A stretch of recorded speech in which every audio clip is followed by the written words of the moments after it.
Hi there, and welcome back to Faith for Finances. My name is Sam Piercy, and today we are going to be talking about legally operating as a people of governance, which is a big way of saying we're going to talk about some legal issues that impact our everyday life. See, in the world of our legal system and our financial system, we have been taught to operate independently and to look after ourselves. So what happens when you have a kingdom project and a kingdom mindset and you go to implement that? And so I am joined by a very special guest, Rob Koulas, who is a lawyer whose legal practice focuses on estate planning, and he and his wife have done missions internationally. So we're going to dive into this and see how we can bring a kingdom mindset into those details.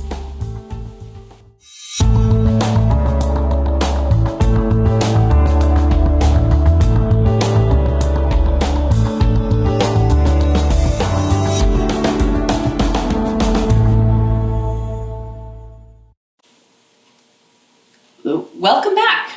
I want to introduce my special guest, Rob Koulas. Rob, you can reach him from faithforfinances.com, but his legal practice is estate planning, corporate law. What do you specialize? A lot of estate planning, yes. Estate administration, which is letters probate when someone has died. Okay. And also corporate commercial matters, some real property law as well. So the things that people generally need on a regular basis. Okay, now you said right off the bat some legal terminology that sometimes that gets people.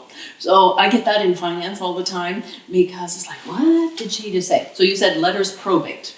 Letters probate. So what is that? Letters probate is an order of the court proving that the will is genuine and that the person named in the will is the proper executor to administer the estate. Okay, so, and estate planning, of course, is our legacy and what happens next. I'm just going to unpack some of these things. Yes. Because in my experience, it's amazing how people will go, and I'm sure you get this all the time too. And then it's like, whoosh, right over there.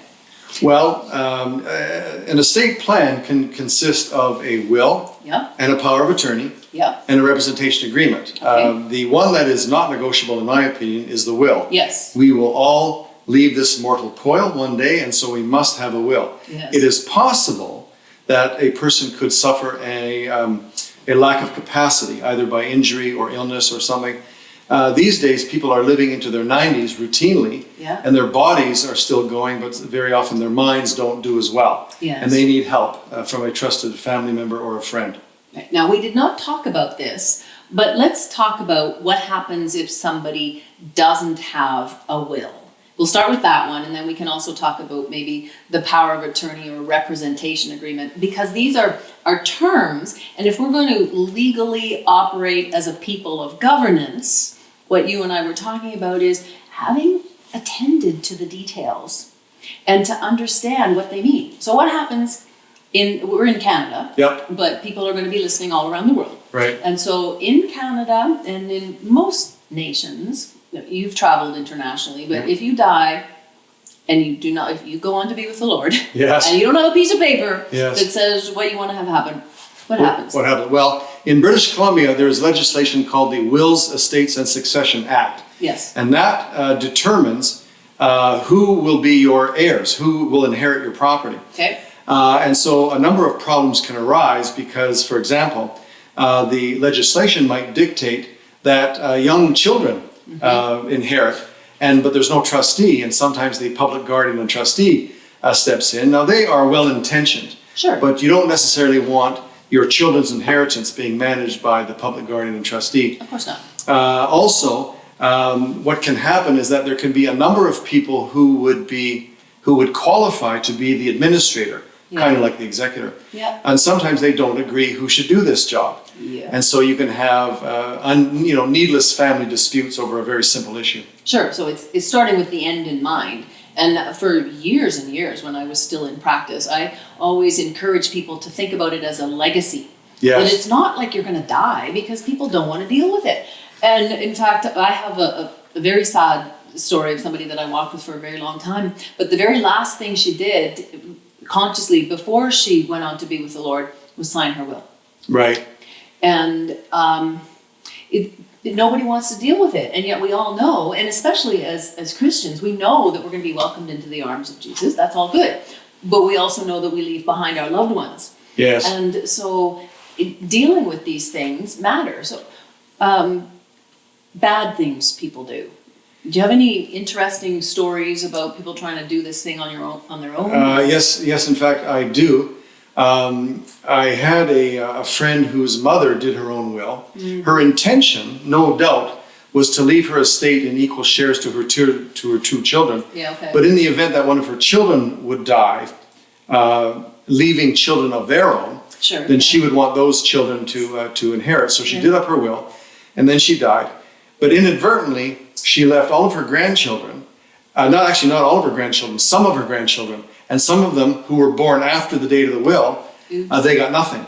Oops. And then the public guardian and trustee came in to manage the money, and they do a good job of making sure the money is not wasted or spent, and they actually do return interest, but they charge fees. Sure. Yeah. And it's and I just can't recommend it as a good plan. So now I know in my experience, I have people trying to do things and then they want to run it by me and they want to validate why they're doing things so that they can avoid the fees. Yes. Let's talk about that. Let's talk about that. Okay, good. So very often I will have people come to me and said, I want to put my children's name on the title to my house. Yep. So that when I go, they will automatically become the owners of this house. No probate fees. Yeah. No need to probate the will. It's simple, right? However, it is possible that the adult children can end up having creditors. Their marriages can run into trouble. Yeah. And then you've got third parties thinking that they have a piece of this house, when in fact they shouldn't. And the other problem, of course, is the tax man. So if you add your children on the title of your house and you don't do the proper paperwork and then you die, your part of the house is a tax-free capital gain, but their part is a taxable capital gain. And so you can end up, and I believe in paying taxes. I pay my own, and I believe people should pay their taxes, to be honest. However, I don't believe that we should pay the taxman any more than we ought to. Any more than the law requires. Yes, fair enough. And that we have biblical reference for that. Now, there's another story that you didn't mention, and that is you can expect that the senior person, the grandparent, is going to predecease the adult children and the grandchildren. Yes. But that doesn't always happen. Oh, no, it doesn't. And I've had that. So again, this is if you add an adult child to the title of your house, and the adult child dies before you, then their share of the house disappears. Sure. And whereas that's probably not what the senior parent would want. They would want to preserve an even distribution amongst their children. Yeah, we had that exact thing happen in our household when I was just starting in finance.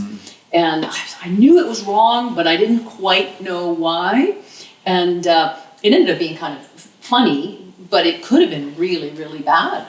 And it was funny because my uncle was in hospice, and it was like, oh, this is not going to end well, because he had the grandparents' money, and my mom had passed on. Right. And so he was in hospice, and I'm like, oh, not good, not good, not good. And it turns out he came out of hospice, and he phones me up, and I'm thinking the next thing I knew, he was going to be not around, and instead he phones me up and he said, I'm working on the taxes for your grandmother. And I'm like, what?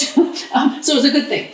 But things like this happen all the time. We know people that exact same thing. Well, I'm going to give the house to so-and-so, and I'm going to give the investment account to somebody else. And then they don't grow the same. No, they don't. And I had one estate once where this person had a lot of family members, and some were her favorites and some not so much. So what she did is she took her house and divided amongst the children that she didn't like as much, and gave her favorite ones a dollar amount. The house increased in value dramatically. So what ended up happening is that her wishes were not carried out in effect. And so the other thing people should remember is that you make a plan, you need to revisit the plan. And I would recommend a minimum of 5 years. And if your children are young and they become adults, you have to review your estate plan. Yeah. If there's a disability or a death or a divorce, you have to revisit your estate plan. If somebody moves out of the country, Sure. revisit your estate plan. Yeah. I when I was teaching finance, the I don't know, the thing that you said was hatches, matches, and dispatches. Yeah. That's when you need to review it. Okay, so now that's an estate plan, which Yep. is really the end in mind. What is your legacy? And how do you document it? And we've kind of touched a little bit on fees. Yes. And we didn't really talk about fees, but we talked about the necessity of the professional advice. Yes. Because there's a value in that you might not necessarily see, but it'll be your legacy. Well, I've done quite a number of estates, and I've seen people who wanted to save $200 or $300 on a proper will. They had a bad will or a homemade will. Yeah. And they ended up costing their family members thousands, sometimes tens of thousands of dollars. Yeah. And so the loss is out of proportion to the supposed savings. Sure. And that's just dollars. Yeah. Now we talk about stress. So when a family member dies, it's natural to have grief and stress and sometimes even anger. Yeah. And if you have a financial situation that has been thrown into turmoil, then that just magnifies all this negative stuff. Of course. So let's talk about some of those financial concepts. Sure. And then maybe we'll share a few more stories, because I think that you can learn by sharing, which is really, if you've listened to any of the episodes, and if you haven't, then I encourage you to go back and listen to some episodes. Community. We learn by sharing and breaking down some of these walls and breaking down some of this assumption, breaking down some of this pride even. Yeah. So that we can bring God into the conversation and then be open and share up front. In fact, maybe even before I talk about the concepts, you talked about the necessity or the difference between families that talk about what they're doing and the ones that don't. Yes. And so there are a number of conversations that people ought to have. They're not necessarily happy conversations, but they're realistic and they need to be had. So we need to talk about our mortality. Yeah. We're not on this planet forever. That's a fact. Sure. The other eventuality that people should talk about is disability.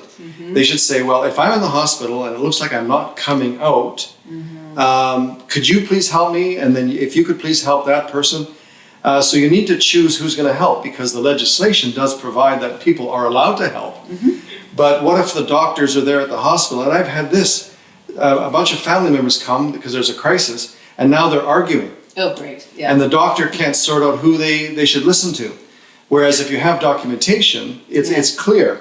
I had a very sad situation once, and I hope I don't cry, but a good friend of mine, he had brain cancer, and his adult son, who was about 20 at the time, who is now a doctor, was questioning the doctor, who was on hand at the time. Okay. And she said, don't worry, I've got this. And the mother said, I've delegated authority to the doctor, and we have the documentation. So please, I know you're upset, but please just let us do what we need to do. Okay. And so what I'm saying is that sometimes proper paperwork can help a family in crisis make some very good decisions. And pre-planning. And pre-planning. Pre-planning. Do it when you're non-emotional. Yes. So here's the financial concepts. Starting with the end in mind. Yep. And there are 4 quadrants of the 12-step money minding process and methodology. There's the planning, the planting, the cultivating, and the harvest. Yes. And so in this case, we could say that the harvest is your legacy, is the relationships and the what you're leaving for your family. Just let them grieve, let them have the memories, don't let them bicker. I mean, we want to be one. So start with the end in mind, determine the costs. And there are financial costs, but there's also the emotional costs. Like, really, do you want to be remembered by the bickering? Do you want to be remembered by the coulda, shoulda, woulda? Or do you, and I was cheap, or that, they were too cheap, or do you want to be remembered by the legacy? And we haven't even talked about some of the things with insurance, and because That's another whole topic. I'm sure we'll do another show.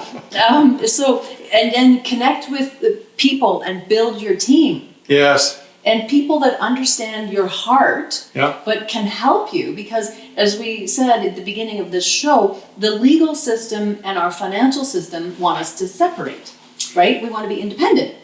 Yes, we do naturally want to be independent, and the law does permit people to act independently. Yes. However, the law also provides structures whereby people can join together. So, for example, people can join together and form a society for a non-profit purpose, Yes. for education or for the advancement of religion, Yeah. or for the alleviation of poverty, or Yeah. for any other purpose that has that is there to serve the community. Sure. And Yeah. so that has been part of our laws, our legal system, for since basically day one, and that is encouraged.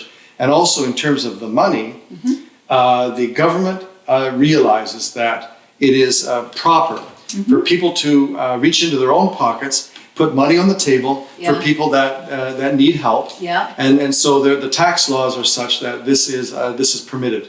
Sure. Well, and the same thing with corporations. Yes. People can gather together. Jeremiah 29:7 is one of my favorite scriptures because it's, as the community prospers, so do you. It's pray for the community to which I have called you to into exile. Right. Because as it prospers, so do you. And right away, it's like, oh yeah, because we know this, that it's not just what you know, but it's who you know to get the information. And if you have God's wisdom, then he will guide you to the knowledge and lead you to the understanding so that you can do these things. But if you're making all your decisions based on, well, I can't afford it and I don't want to deal with that, then Right. it's not so good. And also, like you mentioned earlier, that it's really good to look at the end game. Like Yeah. what's the result going to be of all this? And so when people get together for a business purpose, and that's one of the things that makes this country, in my opinion, a great country, because people are allowed to do that. We're allowed to join together, and what we're asking ourselves is, what will the public like? What can we present to the marketplace that people will enjoy? Yeah. And so that's why we have, the choices we have in this country economically. Yeah. But also in terms of pre-planning, I encourage people to do the same sort of planning in their business. Sure. Yeah. So if you have a corporation, that's great. If you have more than one person, however, Yeah. you should have a shareholders agreement. If you want to do a partnership, that's fine. Yeah. Have a partnership agreement. Yeah. Because people being people, they can disagree on basic things, and you can actually, in an agreement, you can delegate. Yep. Who's going to do what. And what I've seen a lot is that some people they are visionaries. They know where they want to go with the company. Other people are better with numbers, Yeah. crunching numbers, planning money. Other people are better with their hands, actually doing the work, whatever. Yeah. And so what you can do is you can assemble a team and everybody contributes a key part of that effort. Yeah.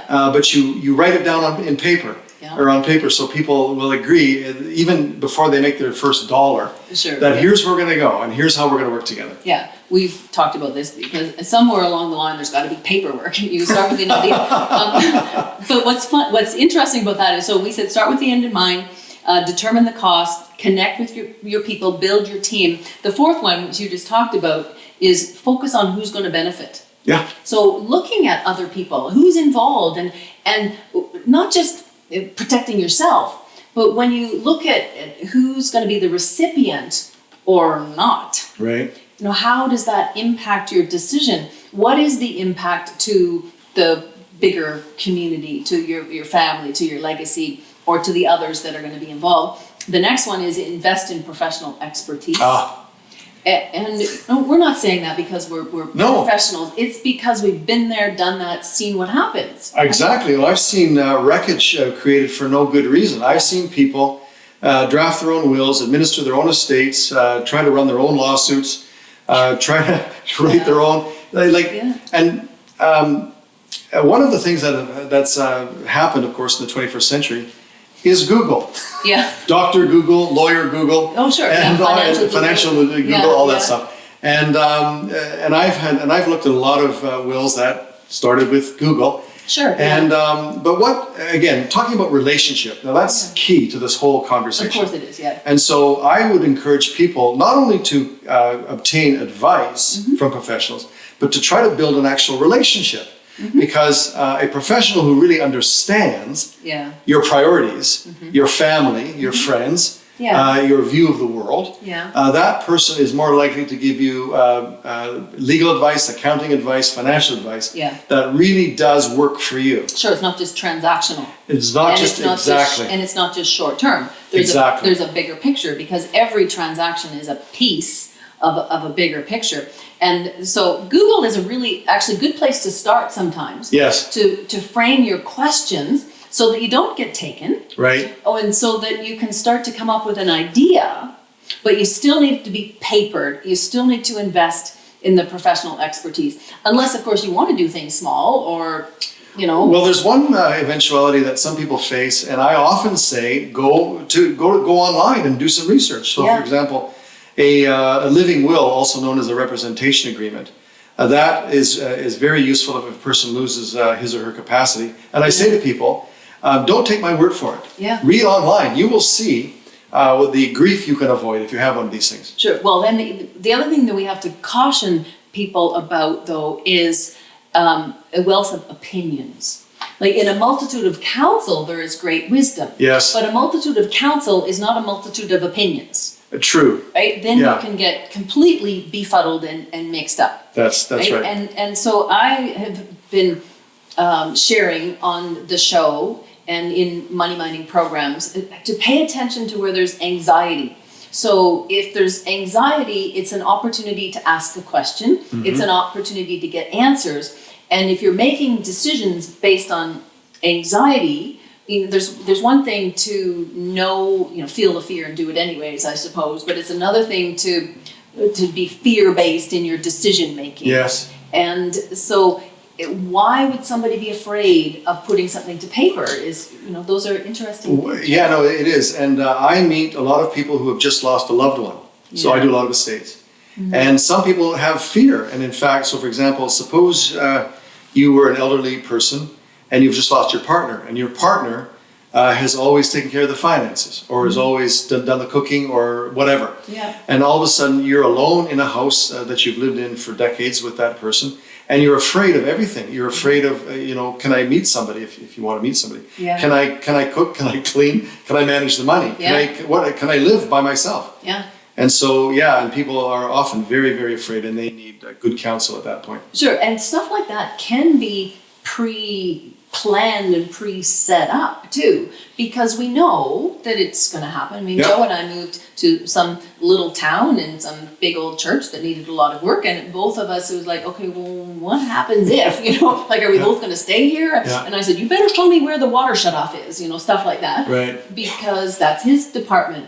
But similarly, we have to share and be open with each other and with our daughter about what happens. Is it possible that she and her husband and grandkids are going to move to this little town and take this up? I don't know. So you plan that, right? We don't want to leave that with our heirs. Right. So, and anxiety, yes, because anxiety can get in the way of the conversation. Yeah. The conversation you need to have. Yeah. What happens when I die? What if I lose my capacity? Things like that. Yeah. What happens at the end? Who's going to get this, that, or the other thing? Yeah. The fisticuffs can come out. And or the knives. Or all of that, right? And you're whatever. I wanted that, and people can argue over the smallest things. The smallest things. Yeah, and I'm not going to give you the example that I was, because that's confidential for the moment. But looking around, I mean, you could actually write on the bottom of all these wonderful things, these interesting objects, who might get that clock or that thing over there. Yeah. And you could settle arguments, and people do that all the time. Yeah, we actually had that exact same thing happen. When my grandmother died, everything was planned. Oh, and it was beautiful. My dad and my uncle knew where the money was, in what pocket of whatever, and they knew everything. And everything was labeled, even right down to the littlest, minutest thing. And everybody wanted the Hamilton Beach Mixmaster. And we were all kind of going around and putting things in piles. And we went out and we came back and it was in our pile. I was like, what? She put the name on the bottom because Joe had admired it every time he came out. So it was beautiful because it ended the conversation. No ifs, ands, or buts about it. So let's wrap this up a little bit with, we started, the topic is legally operating as a people of governance. Okay. Which is a big title, lots of mouthfuls. Sure. Because there is a lot to it. Yeah. But I'm hoping that what people will get is that there is a lot to it, and it is a big deal, but it's okay to talk about it. That there's more issues than we will ever probably know, Right. but to start the conversation and to start with the end in mind and work backwards and to seek the advice and to seek the counsel. Yes, yes. Do you have anything else you'd like to add? Otherwise, I'll close in prayer. But you probably Sure. Well, I'm proud to be a Canadian, partly because we have the rule of law. Yeah. We live under law, and the law tries to, bring order into the society. Like it. But as Christians, we also believe in the ultimate law, Yeah. and that will help to bring order into our lives. Yeah. And we can lovingly encourage others to become open to the order that they would want in their lives. Yeah. And so Yeah. what we have, of course, is we have the greatest lawyer in the universe. Amen. Amen. That's awesome. So let me close in prayer and just thank you, Lord, for your laws that are written on our heart. And thank you, Lord, that you are the God of order and harmony. Thank you, God, that you are the Lord of relationship and that you call us first into relationship with you and with each other. And that in all we do, we can come to you with faith and love and hope, knowing that you have good plans and purposes and that you have a home for each of us. That when there is fear, doubt, or sorrow, that you hold all those tears and that you promise to work all of these things for good for those who seek you. And so, Lord, we seek you and we thank you. And in your mighty name, Jesus, we pray and we believe.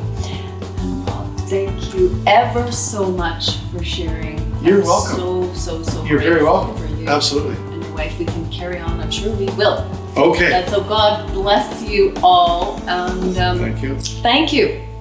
See you next week.